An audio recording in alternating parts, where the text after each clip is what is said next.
In this video, I'm going to talk about The Wheel of Time, Season 1, Episode 6, The Flames of Tor Valon. I will give you the recap and review. After the boring episode, I think 5, I managed to watch the episode 6, but it was quite surprised. I was quite surprised because, like, taking all the episodes from 1 to 6, it is getting better, and hope so. The finale will also be better. So, episode 6 of The Wheel of Time begins at a place known as the Fingers of the Dragon. In the nation of Tyr, the vast connection of waterways is occupied by young Swan Sanche and her father Burden. Swan has a sign of wildling, the one power which is forbidden to be used in this village, so she forced to leave. Fast forward, coming to the present day, our Aes Sedai all arrived at the White Tower, fronted by none other than the Son Sanche. She sits in the emerald seat, the head of all Aes Sedai. She commands Logain to be brought in. He appeals to be killed, but instead he taken away and imprisoned.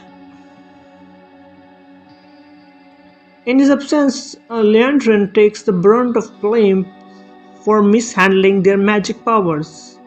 After the death of one of their own, using the magic to subdue him goes against the Aes Sedai's ways. When Leandrin learns he is going to be get punished, she shifts the blame across the Moraine and throws the shade at her actions, and she blames her for this. When Moraine is questioned though she refuses to disclose the purpose of her travels, Swan interprets that as a challenge. For now, they have to wait for 24 hours and then judgment will be served. After their frostly meeting, Lan brings Moraine to meet Matt at Rand, where Rand confirms that Matt has been delirious and in a bad state for a month. Moraine works her magic. She finds a dagger taken from the Shadar Logoth and uses her magic to take off the tainted evil. Maroon also catches a wind of Egwene and Perrin being alive and within the city. She hurries down to see them, where Egwene reveals what happened with Perrin's eyes turning orange and controlling the wolves. For now, Maureen tells her to sit tight, imploring Egwene not to tell anyone where she is gone and when she summons her to follow the city. The night though Maureen goes to see Sean, it turns out these two are actually romantically linked, and it eventually leads to her admitting that she found the four kids who could be well the Dragon Reborn. A debate rages between them over whether to actually tell the others this or not.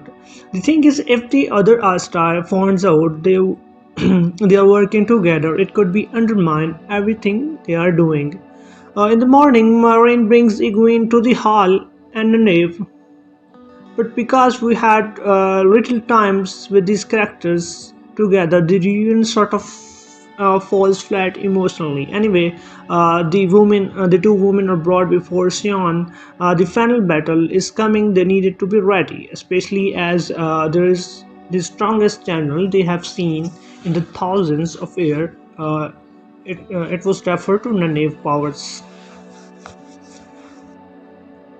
The time comes to Marine's judgment, so the Aes Sedai gather as Marine is exiled from the tower. As she rides out, all our characters joins her too, reunited once more. Matt is absolutely fine now, so I guess that then the others are happy to see one another. Lance of course joined them alongside the Loyal as they find out their destination is in the eye of the world. The Dark One prison lies there, and whoever this dragon reborns is, they are tasked with finishing the job and stopping him before the darkness spreads across the world and destroy everything. As everyone enters the portal conjured forth by the Marine, Matt stays behind much to the horror of all inside this portal.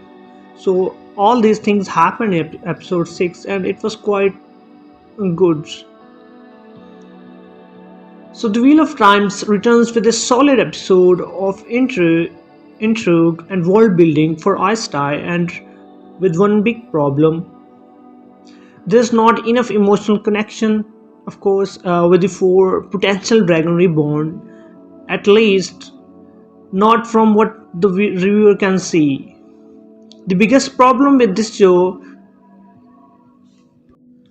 stems from the damaging first episode, which, with the benefit of hindsight, should have been far slower and more fleshed out.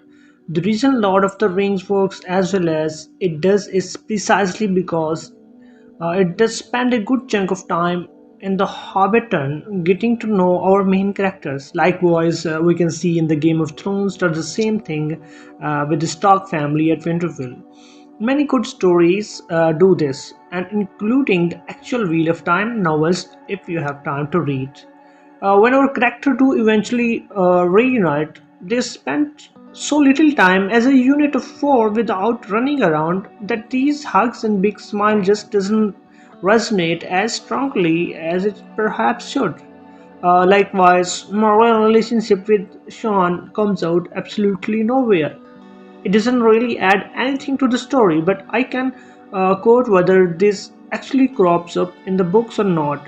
One thing that does not noticeably stand out though is Matt being cured from the curse dagger, given how much emphasis was placed on this before the episode to be resolved so quickly, and nonchalantly feels a bit odd. Despite those gripes, The Wheel of Time is decent, watchable fantasy adaptation, leaving things wide open for where the final two episodes of the season may go. Like it was quite better episode from the previous one, but still, it is not what we were expecting from the show, as it's the novels, the story. I don't know what happens to the Amazon Prime, but that was the review and a recap of the episode 6. And that was the video, guys. Hope you enjoyed. Thanks for watching, and let me know in the comments what you thought on episode 6 and, of course, the Wheel of Time show. So, thank you, and please subscribe and support.